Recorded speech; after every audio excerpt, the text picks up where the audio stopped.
was a stormy night, the kind where the wind howled like a pack of wolves, and the rain came down so hard it felt like needles on my skin. I stood on the porch of my mother-in-law's house, clutching my coat around my growing belly, my hands trembling. Not just from the cold, but from the sheer disbelief of what had just happened. "Get out," she spat, her voice sharp enough to cut through the thunder.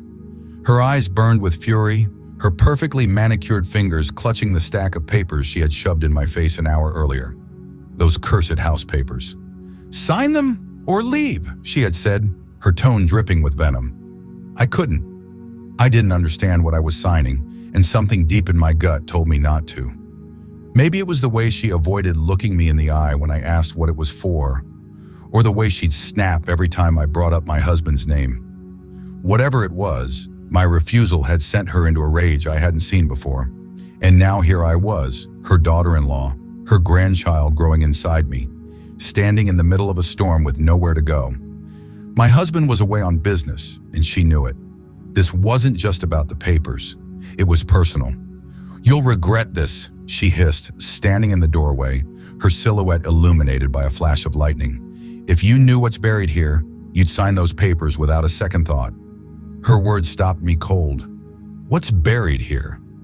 The storm seemed to quiet for a moment, her cryptic statement hanging in the air like the crackle of static electricity. I opened my mouth to ask what she meant, but before I could, she slammed the door in my face, locking me out of the only home I had left. I stood there drenched, my heart pounding. My instincts screamed that there was more to her words than an empty threat. I didn't know what she meant, but I was certain of one thing. Whatever she was hiding, it was dark, and somehow it was tied to those papers. As I stepped off that porch, soaked and shivering, I vowed to find out the truth. Whatever was buried in that house, whether secrets, lies, or something far worse, was about to come to light. I'll never forget the way she slid the papers across the dining table that evening, her smile thin and her eyes colder than winter itself. It wasn't the first time she'd tried to push me into something, but this time was different. This time it felt calculated. "These need your signature," she said, her voice dripping with forced politeness. "It's just an inheritance agreement. Nothing complicated." I picked up the papers, scanning the legal jargon, my stomach twisting. Why does this have my name on it? What exactly am I signing? She waved a dismissive hand, her lips curling into a smile that didn't reach her eyes. "It's just a formality. This house will be in my name for safekeeping. You know how complicated these things can get." I stared at her, trying to process her words. This house, our home, was already under my husband's name. Why would she need to take over ownership? "Why now?" I asked, my voice shaking slightly. "Why can't this wait until—" "Until what?" she snapped, her sugary facade slipping. "Until you decide it's convenient for you? Let me remind you, young lady, this house was in my family long before you came along. I'm doing this to protect what's mine." The word mine hit me like a slap. Protect it from what? Me? The woman carrying her grandchild? I tried to explain, to reason with her, but every word I said seemed to bounce off her like rubber bullets. She wasn't listening. Instead, she leaned closer, her eyes narrowing. "Do you want to make things difficult for yourself?" she hissed. "Because trust me, you don't want to be on the wrong side of this family." There it was, the threat behind the smile. She wasn't asking, she was ordering. I pushed the papers back across the table. "I'm not signing anything without understanding it fully. This doesn't feel right." Her eyes darkened, her lips tightening into a thin line. "You think you're smarter than me, don't you? You'll regret this," she said, standing abruptly. "Mark my words." And then she walked out, leaving the papers on the table like a loaded gun. I sat there, heart pounding, knowing I just made an enemy of the woman who held all the cards in her hand and was determined to play them against me. I hadn't planned to tell her. Not yet, not until I absolutely had to. My husband and I had only just found out ourselves, and I wanted him to be there when we broke the news. But more than that, I didn't trust her, not with something so precious, so vulnerable. My mother-in-law had a way of turning every piece of information into a weapon, and I couldn't bear the thought of her using my pregnancy to manipulate or control me. So, I kept it to myself, even as the nausea hit me at the worst times, even as I struggled to hide the glow or the exhaustion that came with carrying a new life. That night, as she threw those house papers at me and demanded my signature, I did my best to keep calm. I told myself I could handle her, but then, as the argument escalated, I felt the familiar wave of dizziness wash over me. "Are you even listening?" she barked, her voice cutting through my haze. "This is your chance to prove you're not a complete waste of space in this family." I gripped the edge of the table, trying to steady myself. "I've told you, I'm not signing anything until I know what it's for," I managed, my voice shaking. Her eyes narrowed as she studied me, and for the first time that night, her anger was replaced by something else: suspicion. "What's wrong with you? You've been acting strange lately," she said, her gaze dropping to my hands, which were instinctively cradling my stomach. I froze, realizing too late what I'd done. Her eyes widened, and then, like a predator sensing weakness, her expression twisted into something cruel. "Oh," she said, dragging out the word like it was the punchline to a joke only she found funny. "Oh, I see. You're pregnant, aren't you?" The air left the room. I didn't answer, but my silence was all the confirmation she needed. She laughed, a cold, bitter sound that sent chills down my spine. "You've been keeping this from me? From this family? Typical. You think you're so clever, don't you?" "This isn't about you," I said, my voice breaking. "This is my baby, our baby, and I wasn't ready to tell you yet." "Not ready?" she repeated, her voice rising. "You live under my roof. You eat my food, and you think you can keep secrets from me? You're unbelievable." Her words hit me like stones, but I stood my ground, even as tears threatened to spill. "I'm protecting my child," I said firmly, "because I don't trust you." That did it. Her face twisted in fury, and she pointed a shaking finger at the door. "Get out," she hissed. "If you can't respect me, you have no place here, and take your secrets with you." As I left that night, her words echoing in my ears, I felt a strange mix of fear and relief. She knew my secret now, but so did I. I'd been right not to trust her. After that night, I felt completely lost, pregnant, homeless, and abandoned by the woman who was supposed to be family. I spent the first few days just trying to survive, finding a place to stay, wrapping my head around the chaos she'd unleashed. But the words she had spat at me that night kept replaying in my mind. "If you knew what's buried here, you'd sign those papers without a second thought." What did she mean by that? Was it just another attempt to scare me into compliance, or was there something deeper? The more I thought about it, the more I couldn't shake the feeling that she wasn't bluffing. It started small. Neighbors who had once greeted me with warm smiles suddenly avoided eye contact. A few would whisper as I passed, and one elderly woman, Mrs. Henderson, who lived 2 doors down, stopped me outside the grocery store. "You've got your hands full now, don't you?" she said, her eyes darting to my stomach. I gave her a weak smile. "Yes, I do." She leaned in closer, lowering her voice. "You're better off staying away from that house. Nothing good has ever come out of it." Before I could ask what she meant, she shuffled away, her head down. That encounter stirred something in me, a desperate need to know the truth. I couldn't let it go.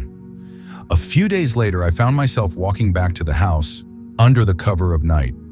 The lights were off, and her car wasn't in the driveway. I wasn't planning to confront her.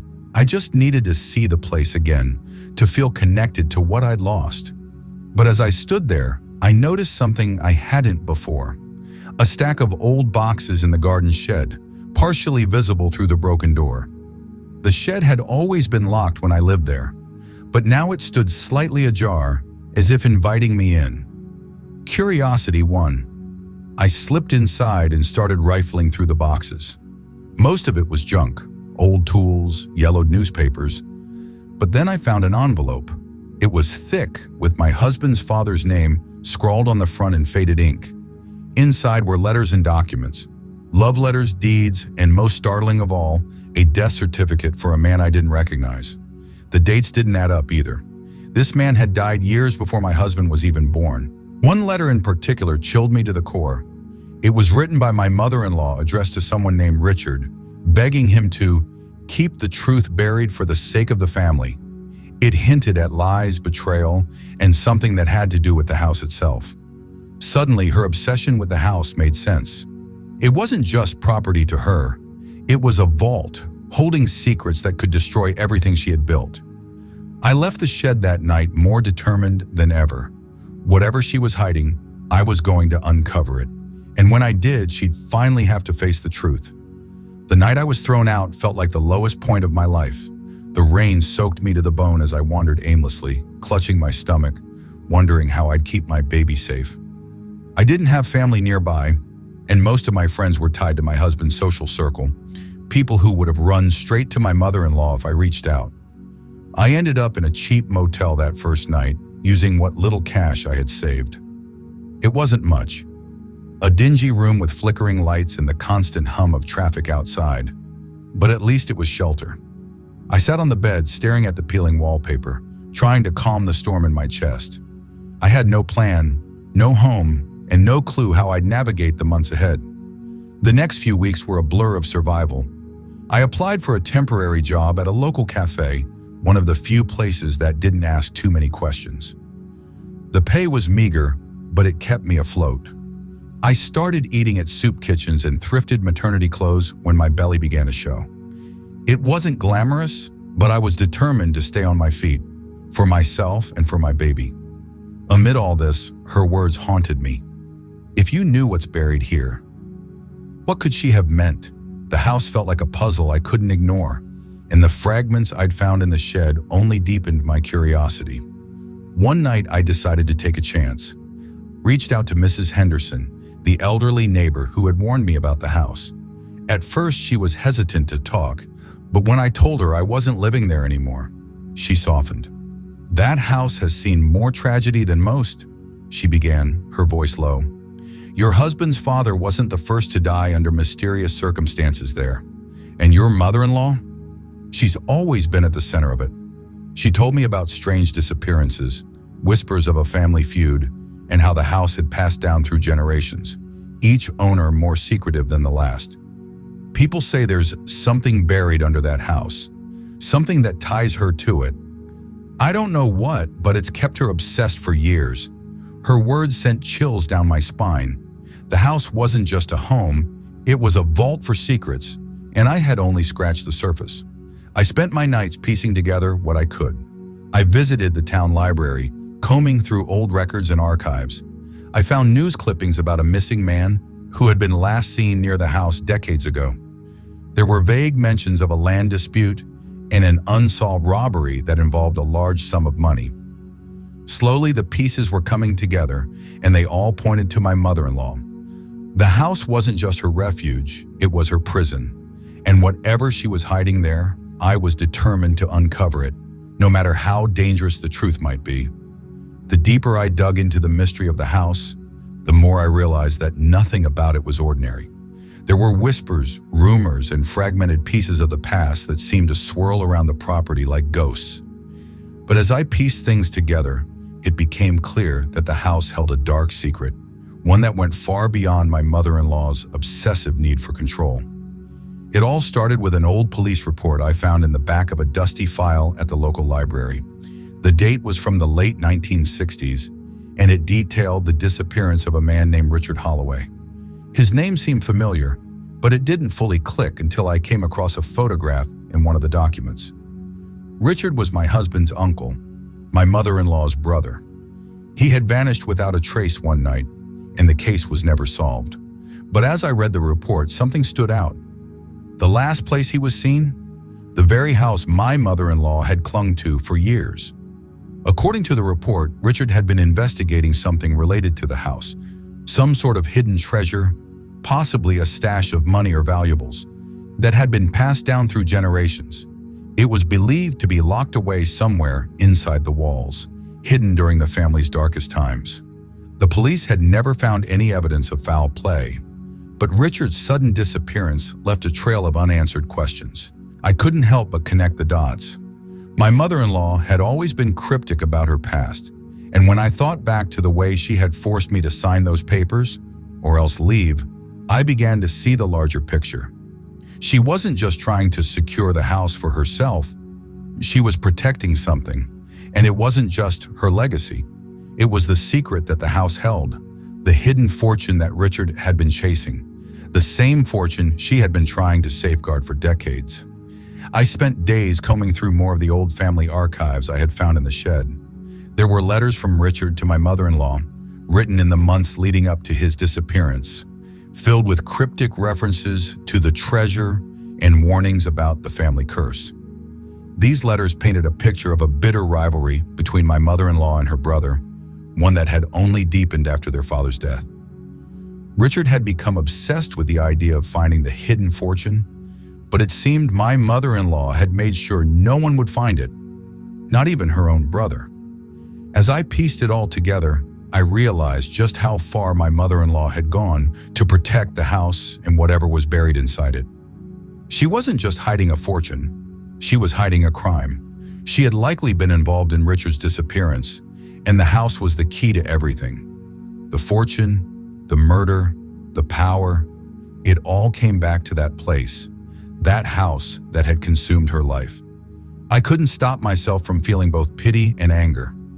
Her desperation had driven her to unimaginable lengths to protect a secret that could ruin everything. But now that I understood, I knew that I had to find the truth, no matter how dark it turned out to be. I never imagined that karma could come around so quickly, but it did.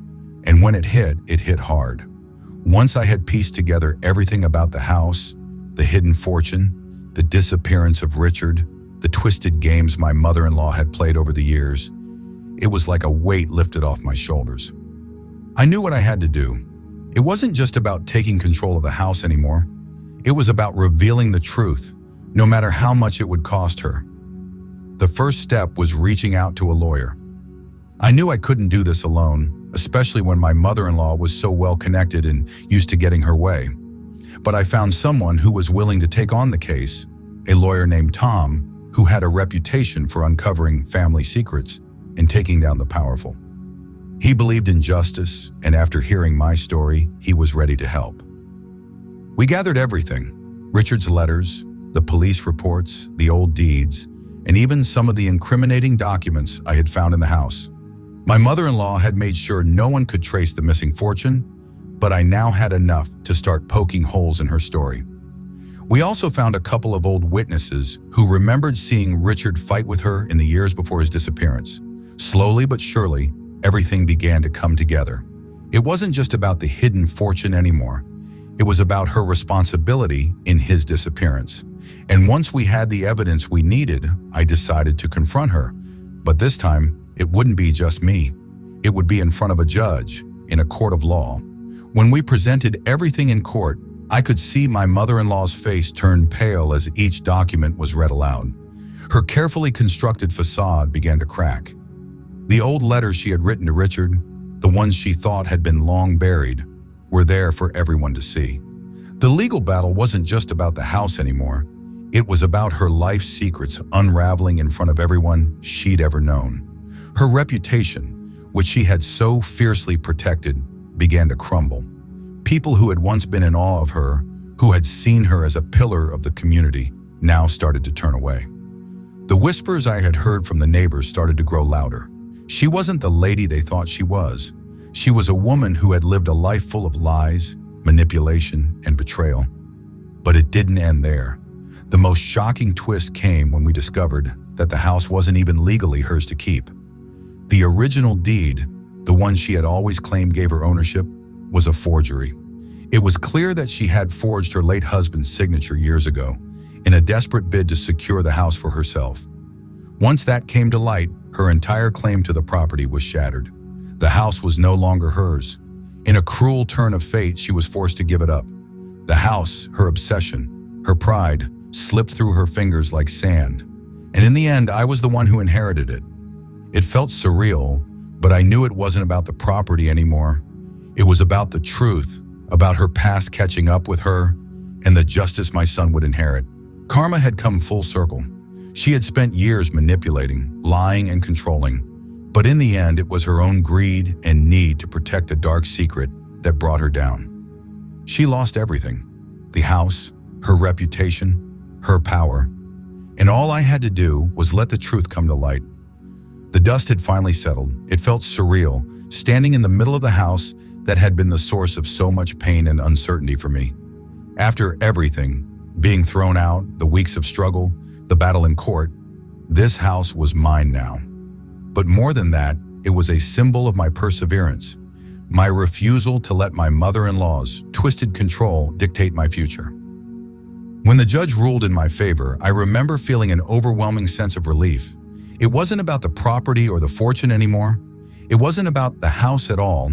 It was about reclaiming my life, my power, and securing a future for my baby, one that didn't have to be overshadowed by my mill's dark influence. I stood in the doorway of the house, watching the morning sun filter through the curtains. The light felt different now, almost cleansing. It wasn't just a house anymore. It was a place where I could start fresh, where I could create something new, something safe. I wasn't just inheriting the house, I was inheriting my freedom. I knew I could never undo everything my mother-in-law had done, but I could rebuild. The first thing I did was start looking into the repairs and renovations the house needed. There was a lot of work to be done, but I wasn't afraid of it. I had survived so much worse. A few broken walls and old pipes didn't scare me. I knew the real work, emotional, mental, was still ahead. But I was ready. I hired a contractor to fix the place up. But that wasn't the most important thing. What mattered was that I was doing it on my terms, not hers. I wasn't living under her shadow anymore. I wasn't going to be forced into decisions or manipulated. This house would become a place of peace, a home where my baby would grow up free from fear and control. And then there was the truth. I never wanted to live in a place built on lies, so I made sure to tell the people in our community everything that had happened. People were shocked, of course, but there was a strange sense of respect for me. I wasn't some victim hiding away. I had fought for what was right, and I had won. My mother-in-law, on the other hand, became a pariah in the town. People who had once admired her turned their backs. Her reputation crumbled, and she faded from the picture. I wasn't glad about that. No one wants to see a family member fall. But I was relieved that she could no longer use her influence to hurt me or my child. And finally, there was my baby. I spent the days decorating the nursery, imagining the life we would have here. This house, once a symbol of betrayal and fear, would now hold the laughter of a child, the warmth of a family. It felt like I was wiping away years of darkness, building something beautiful from the ashes of what had once been. As I stood in the nursery, feeling the first flutter of my baby's movements, I realized something important. I had fought for more than just a house. I had fought for a new beginning. I had fought for a future, for freedom, for peace. And that was the most valuable thing I could give my child. In the end, my mother-in-law's greed and lies had destroyed her, but they had paved the way for my redemption.